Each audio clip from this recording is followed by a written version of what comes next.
합니다. 우리 서로 인사하겠습니다. 샬롬.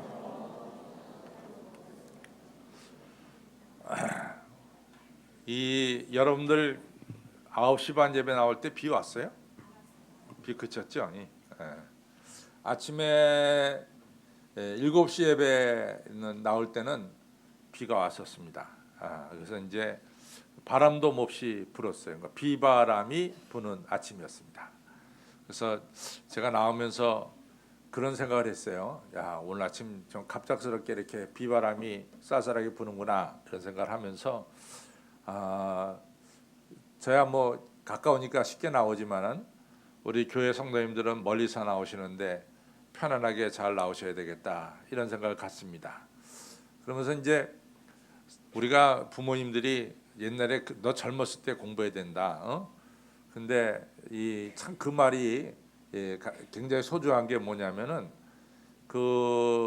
제가 이제 초등학교 학생 때인데요. 제가 늘 우리 교인들에게 얘기하지만은 제가 어렸을 때 어머니 손에 붙잡혀서 끌려서 이 성암교회라는 데서 부흥 사경회라는데 거기 갔습니다.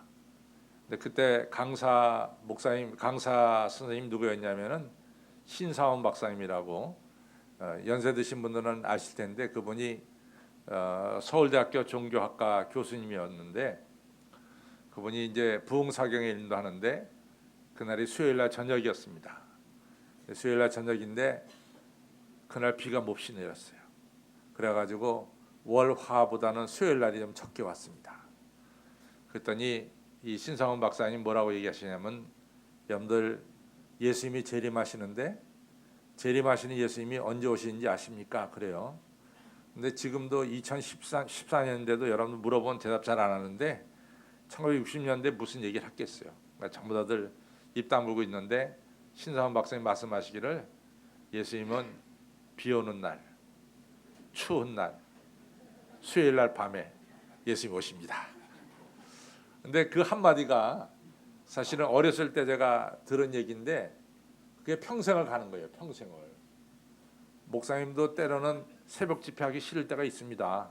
뭐 항상 하고 싶은 때가 있는 게 아니라고요. 어떤 날은 아이고 조금만 더 자자. 왜 이렇게 누가 만들었는지 새벽 기도를 만들어서 이 목사님을 고생시켰.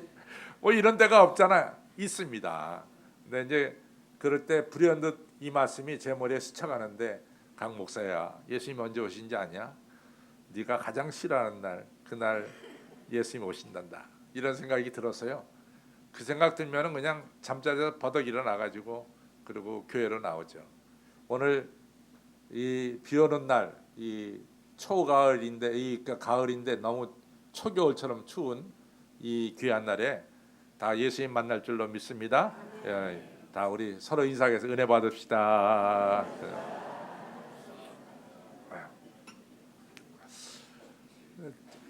여러분들이 저한테 강 목사님 꿈도 야무지시다 뭐 그렇게 생각하는지 모르지만은 제가 이제 그 훈련 받은 것 중에 하나가 제 전번 교회에 있을 때 교회 건축이 한 55억이 들어가는데 교회가 한 45억을 가졌어요. 현찰을 한 10억 정도 모자르는데 저한테 이제 제가 그럼 뭐 10억 정도 모자니까 45억이나 있으니까 집시다 해가지고 그랬더니 우리 당회 장로님들이 교회가 빚을 내서 져서는 안 된다고 이렇게 거절을 했어요. 그래갖고 결국은 건축업자가 10억을 몇 년에 걸쳐서 받기로 하고선 그 선교사관을 진 기억이 있습니다. 근데 저는 그 건축할 때마다 늘 생각하기를 옛날에 그 솔로몬이 성전 지을 때 물론 아버지가 다윗이 많은 것을 준비했지만은 솔로몬이 성전 지을 때 차고도 넘쳤거든요. 그러니까 고만 가져와라. 너무 많다. 그래서 솔로몬의 첫 번째 성전을 졌습니다. 나는 우리 한신교회 성전도 좀 그렇게 되지 않을까 이렇게 꿈을 꾸고 있는데 어떤 속으로 목사님 너무 꿈이 야무집니다. 뭐 이런지 모르겠어요. 근데 그런 꿈을 가지면서 이 성전을 짓습니다. 근데 이제 이렇게 질려고 하니까 사실은 목사님이 염치가 없어졌어요. 그래서 우리 서성관 장로님 김성자 원사님 부부가 자식 농사 참 잘 졌습니다. 그래서 이 두 딸과 하나들 두셨는데 다들 잘 됐어요. 근데 이제 사상권장님 생신인데 저를 불러다가 저희 집사람 불러다가 식사를 좋은 데서 대접하는데 정말 좋은 데서 대접했거든요. 잘 먹고 가면 되는데 제가 잘 먹고 가지 않고 제가 그 사위하고 아들 있는 데서 우리 교회 건축을 얘기하면서 건축원금 내라 그랬습니다. 우리 교회 안 다니거든요. 근데 건축원금 내라 그랬더니 잘 먹고 가시면 되지 뭐 건축원금까지 얘기하냐고 속으로 그러는지 모르지만은 그래도 제가 건축원금 내라 그랬더니 오늘 그 큰 딸이 서영주인데 또 사위가 박종서 변호사인데 건축원금을 오늘 바쳤습니다. 얼마나 감사한지 모릅니다. 여러분들 우리 교회 같이 각자 전부 다 우리 십시일반을 바쳐서 빚 없이 우리 성전을 졌으면 좋겠습니다. 아멘을 하세요. 안 내드려도 빚 없이 집시다. 예, 아멘. 예. 오늘 설교 제목이 뭐냐면은 승리하는 삶인데 참 이 승리하는 삶이란 게 상당히 중요해요. 왜냐하면은 나중에도 얘기하겠지만은 악한 마귀가 우는 사자같이 삼킬 자를 찾거든요. 근데 이 악한 마귀는 사실은 시도 때도 없이 덤벼들어요. 이게 악한 마귀입니다. 아시다시피 이 악한 마귀는 오늘 성경에 읽은 대로 이 아담과 이브가 이 에덴 동산에 있을 때 악한 마귀가 시험했다고요. 에덴 동산에 있을 때. 그러니까 장소도 구별이 없어요. 에덴 동산에서도 악한 마귀가 시험한단 말이죠. 그 다음에 사람도 구별이 없어요. 우리가 마태복음 4장에 보면 예수님이 40일 동안 금식기도 하셨거든요. 예수님이 누굽니까? 천지를 지으시고 그리고 우리를 구원하신 구세주인데 예수님한테도 시험했다고요. 그러니까 저는 마귀의 시험은 전천후다.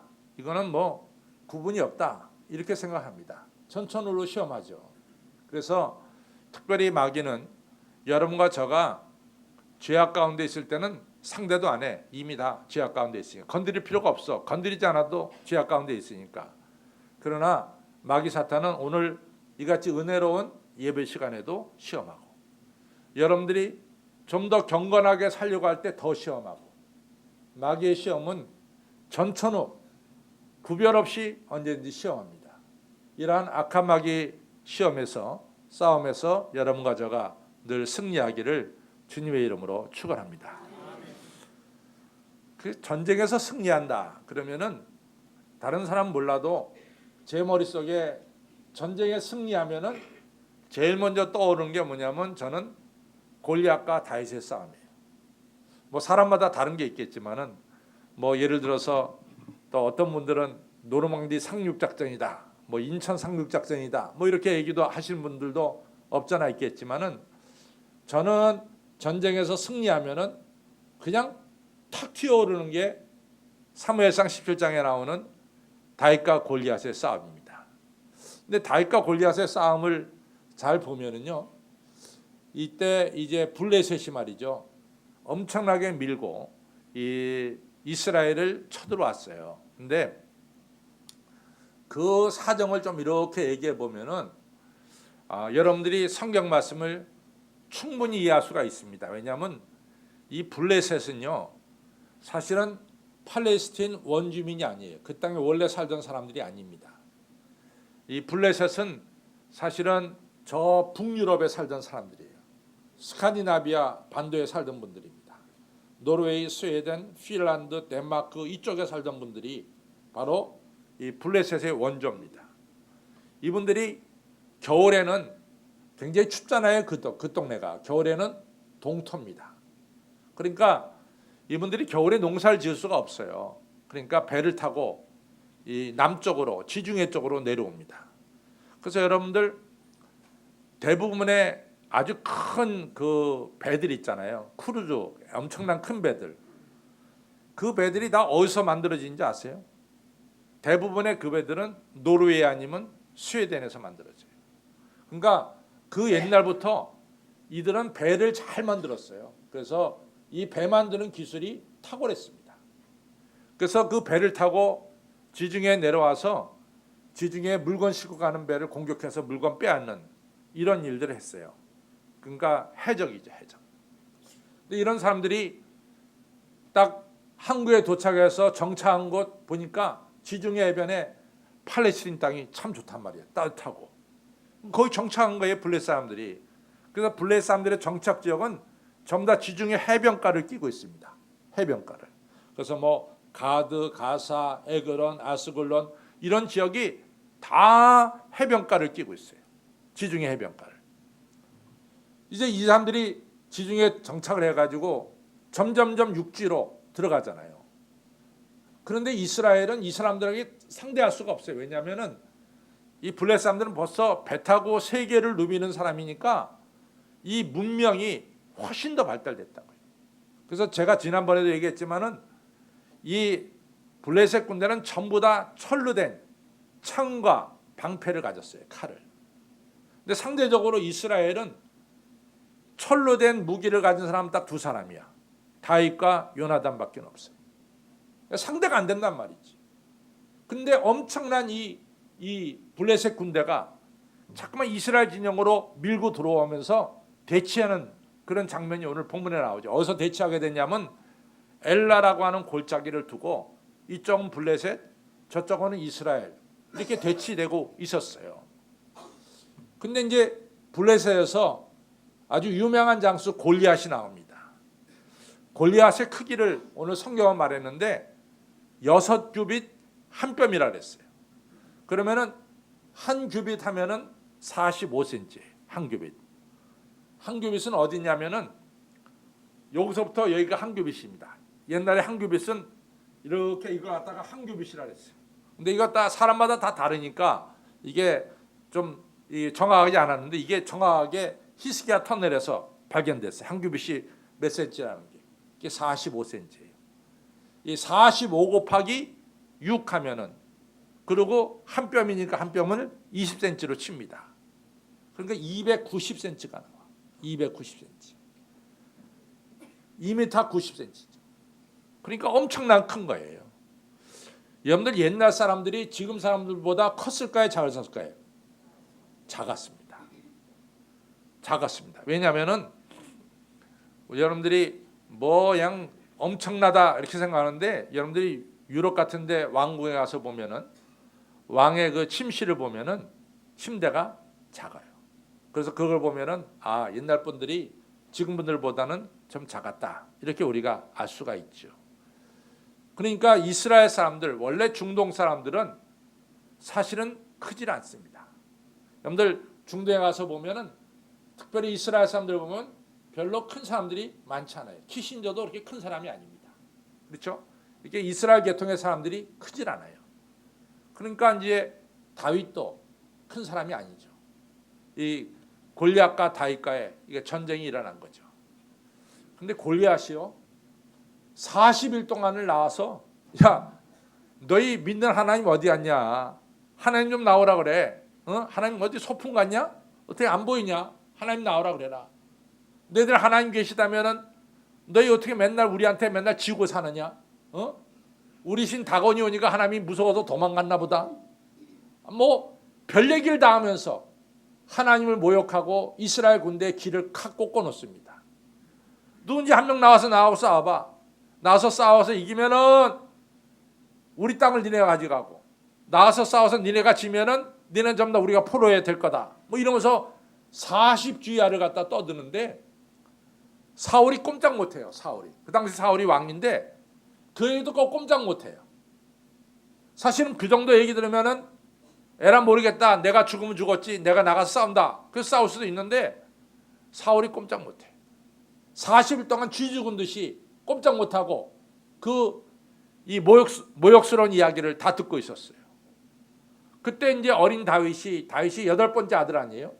그러니까 다윗이 집에서 양을 치다가 아버지가 말하기를 야 형들이 말이지 저 전쟁터에 나갔는데 좀 음식 좀 갖다 줘라. 그리고 이 다윗이 음식 가지고 형한테 갔잖아요.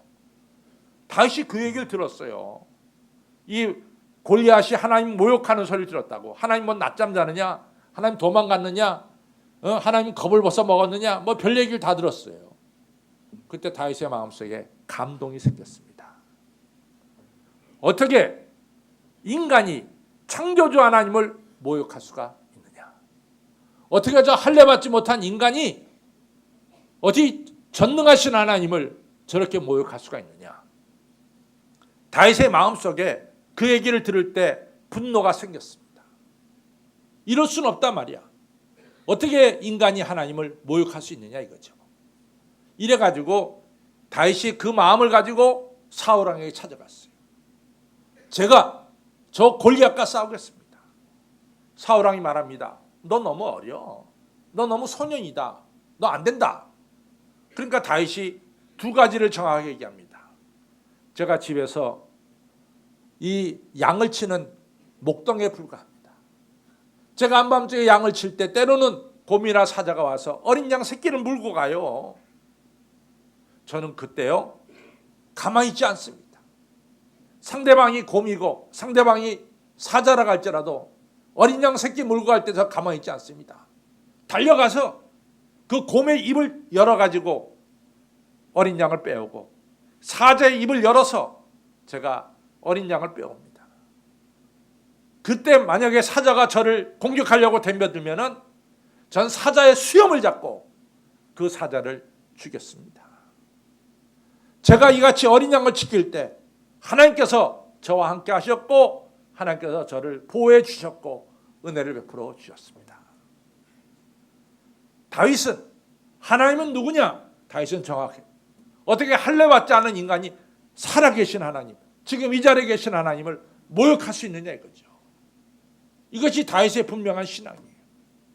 어린 양을 내가 돌볼 때도 같이 하신 하나님이 지금 내가 골리앗과 싸울 때도 틀림없이 같이 하실 줄로 저는 믿습니다. 이런 믿음 가지고 다윗이 사울에게 골리앗과 싸울 수 있는 허락을 해달라고 이같이 이야기합니다. 그때 사울이 할 수 없이 허락을 해요. 그래서 드디어 다윗이 골리앗과 싸우려고 전쟁에 나가죠. 그때 다윗이 가지고 간 거는 세상 것까지 가지 않았어요. 세상은 전쟁 나갈 때 갑옷 입고 세상은 전쟁 나갈 때 칼과 창과 방패를 가지고 나가지만은 다윗은 그런 거 다 배제했어요.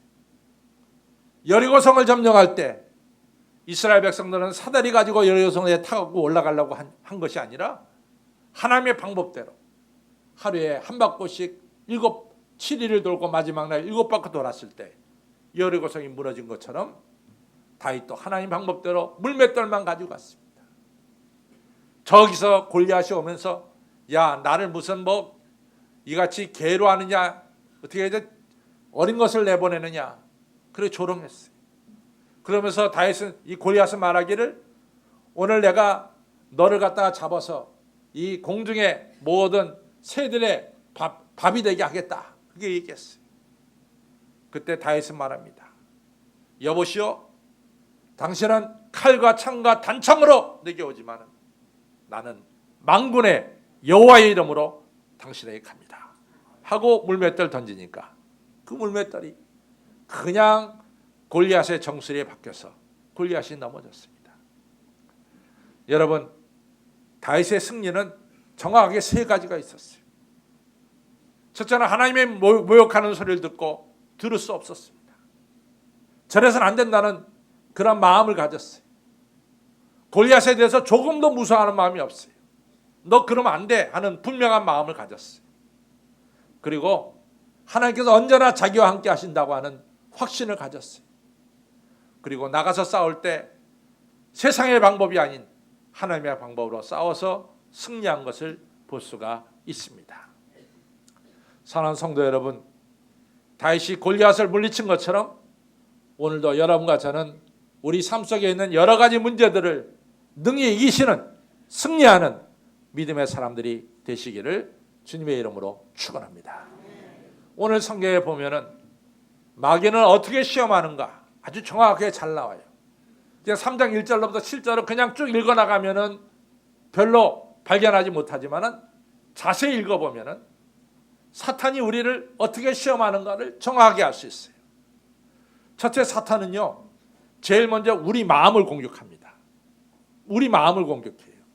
그래서 사도 바울은 이 창세기 3장을 읽고 나서 고린도후서 11장 3절에 말하기를 뭐라고 말하냐면 사탄은 먼저 이브의 마음을 공격했다. 이브의 마음을 흔들어 놓았다. 그러니까 너희들도 하나님을 향한 진실한 마음과 깨끗한 마음이 떠나지 않도록, 너희가 하나님을 향한 진실한 마음과 깨끗한 마음이 떠나지 않도록 너희 마음을 지켜라. 너희 마음을 지켜라. 사탄은 항상 먼저 마음을 공격한다. 이렇게 말씀하고 있어요. 실제로 그럽니다. 가룟 유다가 예수님을 배반하게 할 때 제일 먼저 마귀가 쓴 방법은 뭐냐? 가룟 유다 마음속에 악한 마음, 그 생각을 집어넣었어요.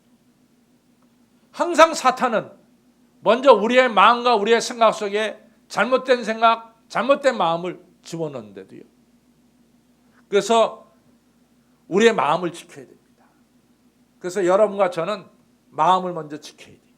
우리의 마음이 하나님을 향해서 깨끗하고 순전한 마음을 늘 품을 수 있도록 우리 마음을 지키는 이런 사람이 되어야 됩니다. 우리가 여호수아 1장에서도 그렇잖아요. 이 하나님께서 여호수아에게 요단강 건너 가나안 땅 정복하라고 시키면서 제일 먼저 하신 말씀이 딴 거 아닙니다. 너 마음을 강하게 하고 담대해라. 근데 약한 마음 가지고는 절대로 요단강 건널 수 없어. 마음을 든든히 먹어. 강하게 먹어.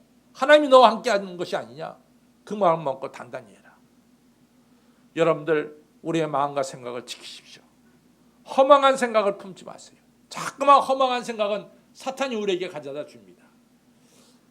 얼마 전에 제가 이제 광주에 그 계림교회 집회를 가면서 우리 교인들이 몇 분이 탔는데 그분들이 그동안에 같이 이 당한 이야기를 좀 해주셨어요. 그래서 내가 속으로 이렇게 들으면서 아니 이렇게 똑똑하신 권사님들이 왜 당할까?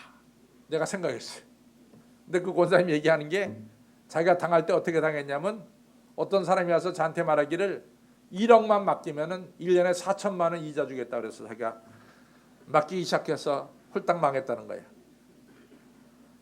아니 여러분들 은행에 이 학박사들이 바보예요. 그 사람들도 그렇게 못 만들어내. 여러분들 허망한 생각을 항상 집어넣습니다. 그래가지고 여러분들 이같이 물질적으로 손해나게 만들고 어렵게 만드는 거예요. 저 같으면 모르겠어요. 목사님 1억만 주시면 1년에 4천만 원 드리겠습니다. 그러면 당신이나 부자 되십시오. 난 그렇게 얘기해요. 절대로 허망한 생각 품어서는 안 됩니다. 그래서 잠언서 4장 23절에 뭐라고 했어요? 무릇 지킬 만한 것보다 너의 마음을 지켜라. 너의 생명이 이에서 남이니라. 저 따라서요. 무릇 지킬 만한 것보다 너의 마음을 지켜라. 너의 생명이 이에서 남이니라. 우리 생명이 우리 마음에서 나와요. 무릇 지킬 만한 것보다 여러분과 저의 마음을 지켜야 될 줄로 믿습니다. 어떻게 하면 지킬 수 있느냐? 첫 번째로 중요한 것은 기도예요. 기도가 우리의 마음을 지킵니다. 이사 38장에 보면은 뭐가 나오냐면은 예루살렘이 이 아수르 군대에게 포위당했어요. 그래서 아주 꼼짝없이 당했습니다. 그때 이 아수르 군대 사네립이 쳐들어왔는데 랍사게라고 하는 군대 장관이 이스라엘 말로 예루살렘 성 안에 든 사람에게 말합니다. 도대체 너희가 믿는 하나님 뭐냐 말이야. 내가 믿는 하나님은 아무 힘도 없다. 너희 자꾸만 히스기야가 하나님 믿으라는데 다 거짓말이다. 너희 하나님이 정말 살아계시다면 우리가 46개의 이스라엘의 성읍을 빼앗을 때 그 하나님 어디 갔냐 말이야. 너희들 의지한 하나님 그 하나님 어디 갔냐. 우리가 너희들 마을 46개를 다 정복하지 않았느냐. 마지막 남은 이 예루살렘을 우리가 정복하려고 모였단 말이야. 하나님은 살아계시지 않단 말이지. 너희들 히스기야가 뭐 하나님 믿으면 하나님 지켜준다. 히스기야 말 믿지 말아라 말이야. 뭐 이러면서 왕왕대면서 이스라엘 말로 히브리 말로 이 떠들기 시작했습니다. 얼마나 이 삐라가 무서웠던지 그 삐라나 비슷하죠. 무서웠던지 이 이스라엘 군대 장관이 제발 히브리 말로 얘기하지 말고 니네 아수르 말로 얘기하라. 이렇게 할 정도로 랍사게가 떠드는 것이 예루살렘 사람들 마음속을 막 흔들어 놓기 시작했어요. 그때 이 히스기야 왕이 하나님 성전에 올라갑니다. 옷을 찢고 기도합니다.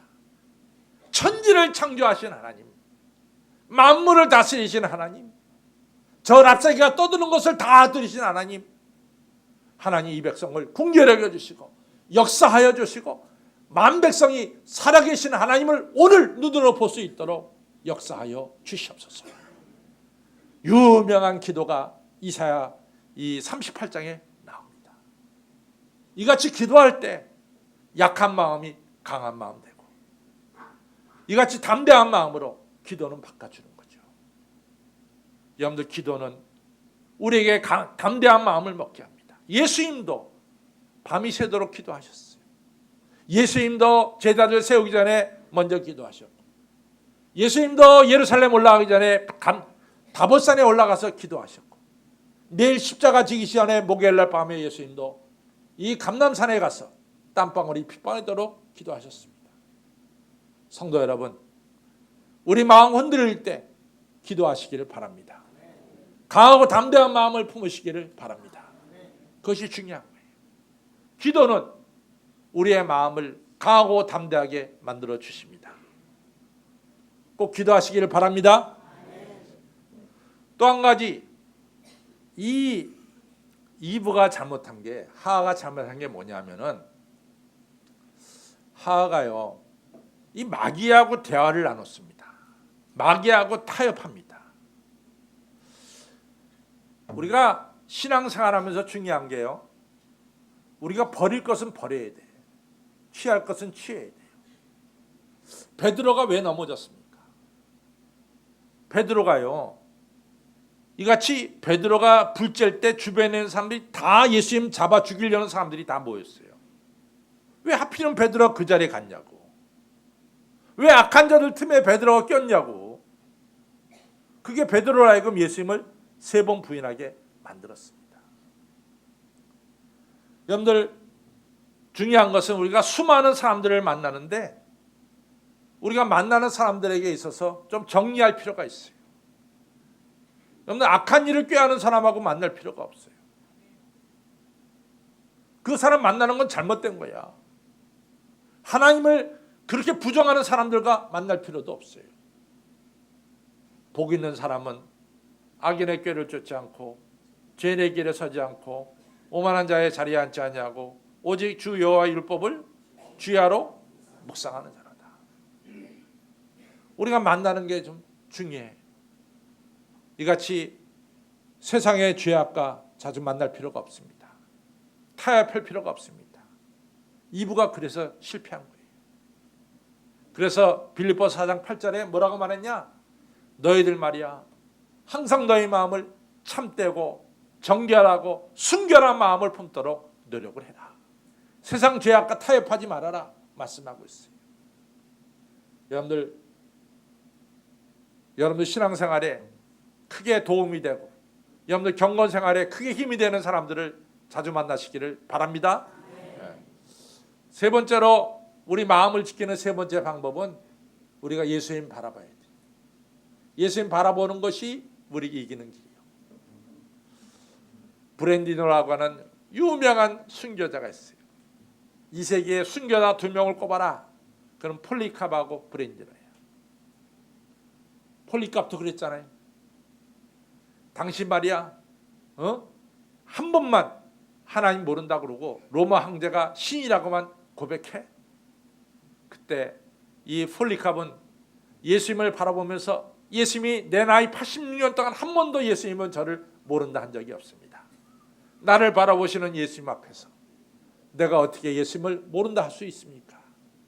그 길로 폴리캅은 순교당했고 브랜디라는 여자는 말뚝에 박혔어요.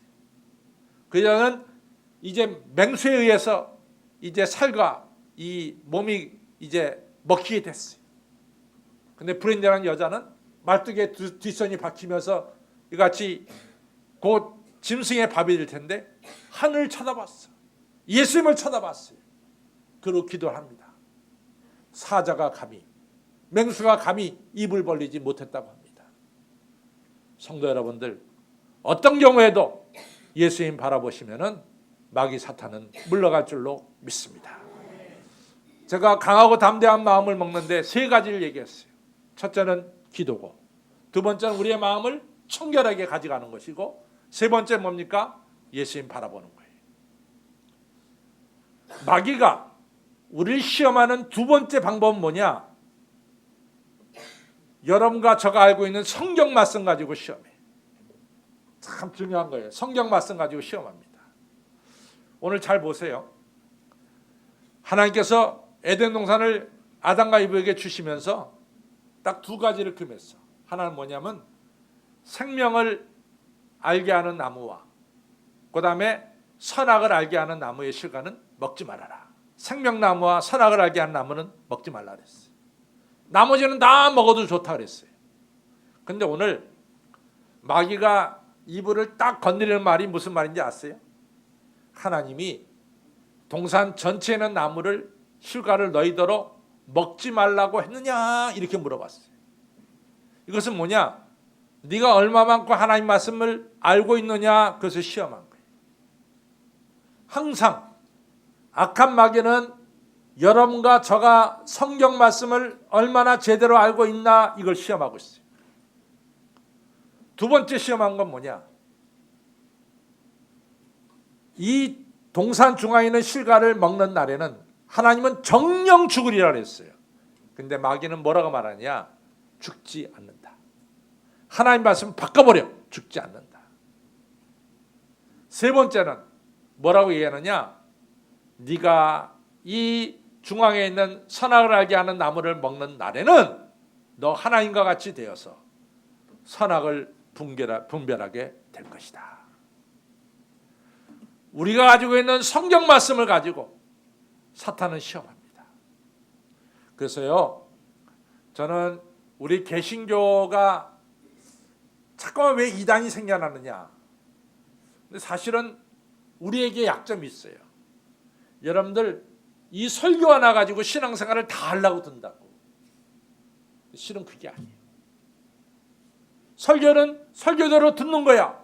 오늘 예배는 예배대로 드리는 거야.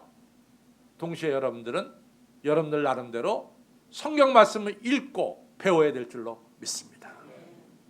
그냥 설교 말씀 하나만 딱 듣고 끝나는 거야. 그래서는 안 돼요.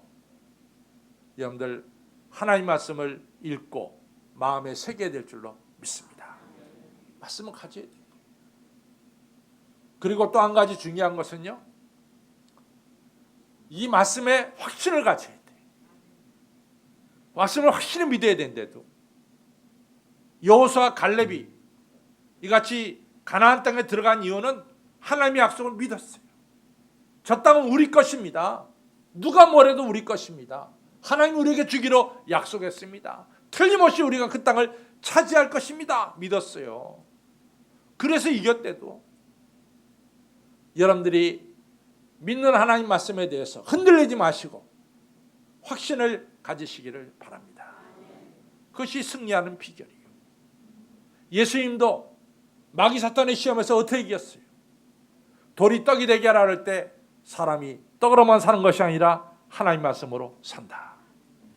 성전 꼭대기에서 뛰어내려라. 천사가 네 발을 받쳐줄 것이다. 주 너희 하나님을 시험하지 말라. 내게 절하라. 보이는 세상 다 너에게 줄 거야. 오직 하나님 한 분만을 마음을 다하고 성품을 다하고 힘을 다해서 주 너희 하나님을 사랑해라. 하나님 말씀으로 다 이겼습니다. 성도 여러분들, 하나님 말씀을 마음에 꼭 새기시기를 바랍니다. 설교 시간도 열심히 들으시고 또 여러분들 하루의 시간 중에 어느 시간을 띄어서 꼭 성경 말씀을 읽으시고 마음에 새기시는 여러분들이 되시기를 주님의 이름으로 축원합니다. 결국 말씀으로 이기는 거예요. 하나님 말씀으로. 말씀으로 무장하시기를 바랍니다. 세 번째로 마귀 사탄의 시험은 뭐냐? 우리의 위치를 흔들리게 만들어요. 우리 위치를 흔들게 만들어요.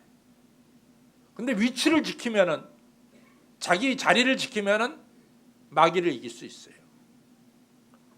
예수님의 사명은 뭡니까? 여러분과 저를 죄악에서 건지는 게 예수님의 사명이야. 여러분과 저를 죄악에서 건지기 위해서 예수님이 희생제물이 돼야 돼. 우리 죄를 대신 지시고 십자가 달려 죽어야 돼요. 예수님은 자기의 사명을 잊어버린 적이 없어요. 베드로가 그랬잖아. 예수님 바보요? 예수님 그만한 능력 가지고 왜 예루살렘에 가서 스스로 목숨을 자처해서 죽으려고 그럽니까? 왜 십자가 지시려고 그럽니까? 이렇게 베드로가 예수님을 그랬잖아요. 마태복음 16장에서. 예수님 뭐라 그랬어요? 사탄아 물러가라. 네가 하나님의 일은 생각하지 않고 사람의 일만 생각하는 거다. 내가 십자가의 죽음으로 하나님의 뜻을 이루는 것이 아니냐 말이야. 예수님 한 번도 자기의 사명을 잃어버린 적이 없습니다. 잘 보세요. 다윗이 실패했을 때 다윗의 실패의 원인을 보십시오. 다윗은 이스라엘 왕으로서 전쟁 나갈 때 앞장서야 되는 거야. 그날 암몬과의 전쟁에 나가지 않았어요. 그 집에 있다가 결국은 밧세바를 건드리게 된 거죠. 자기 사명의 자리에 벗어났을 때 다윗은 무너졌습니다. 여러분들, 아담과 이브의 사명은 뭡니까? 아담과 이브의 사명은 에덴 동산을 잘 경작하는 거예요. 다스리는 거야. 자기가 선악을 왜 판결해? 선악은 하나님 판단해야지. 자기가 왜 판단하냐고, 그걸 갖다가. 선악을 판단하시는 분은 하나님이야. 이 아담과 이브가 할 일은 이 아름다운 에덴 동산을 잘 가꾸는 일이라고. 왜 그걸 갖다가 그 사명을 기억하지 못하고 자기가 왜 선악을 갖다가 판단하려고 드냐고. 그게 바로 아담과 이브가 넘어진 그런 이 자리였습니다. 성도 여러분, 여러분과 저는요, 여러분과 저에게 맡겨진 사명을 항상 기억해야 됩니다. 저는 사실은 저한테 무슨 얘기 많이 오죠. 그러나 저한테 가장 중요한 것은 한신교회를 섬기는 일만큼 저한테는 중요한 게 없어요. 그래서 누가 뭐라 그래, 저는 내가 맡겨진 이 교회, 내가 섬기는 이 한신교회를 내가 섬기는 것, 이 이상 나는 중요한 일이 없다. 제 머릿속에 항상 있어요. 성도 여러분, 이것을 벗어날 때는 그때 시험에 빠지는 거예요. 자기 사명 벗어나면 그때 빠지는 거예요. 그래서 마귀 사탄을 이기는 길은 자기 사명을 잘 감당하는 일이 마귀 사탄을 이기는 일입니다. 오늘 우리가 이 승리하는 비결을 세 가지를 생각했어요. 승리하는 비결은 마음을 강하게 하는 겁니다. 두 번째 뭡니까? 하나님 말씀으로 무장하는 일입니다. 세 번째 뭡니까? 내 사명에 충성하는 일입니다. 이같이 세 가지를 잘할 때 우리는 다윗처럼 승리하는 인생을 살게 될 줄로 믿습니다. 기도하겠습니다. 하나님 아버지, 오늘도 악한 마귀는 우는 사자같이 삼킬 자를 두루 찾아다니면서 우리를 시험하고 있습니다. 특별히 예배드리는 이 예배 장소에도 악한 마귀는 여지없이 예배드리는 우리 마음속에 시험하고 있고, 우리의 가정에서, 우리의 사업장에서 우리가 하나님께 영광 돌리고자 하면 영광 돌리고자 할수록 더 악한 마귀는 우리를 시험하고 있습니다. 이러한 때 저희들 무엇보다도 기도함을 통해서, 또 진실한 마음을 품음을 통해서, 예수님을 바라봄을 통해서 우리의 마음이 강하고 담대할 수 있도록 축복하여 주옵소서. 아버지, 진리의 허리띠를 저희들 띠게 하여 주시고 성경 말씀에 뿌리를 내리는 삶이 되게 하여 주시옵소서. 아버지, 우리 각자에게 사명 주셨는데 내가 맡겨진, 하나님이 주신 내게 주신 사명, 충성을 다해서 사명을 잘 감당해내는 저희 모두가 되게 하여 주셔서 저희들 짧은 나그네 인생 살아갈 동안 선한 싸움 늘 승리하고 달려갈 길 다 달리고 믿음을 잘 지켜서 승리의 면류관, 의의 면류관 받는 머리 숙인 온 성도님들로 축복해 주시고 세워 주시옵소서. 감사하며 예수님 이름으로 간절히 기도 올려싸움나이다. 아멘.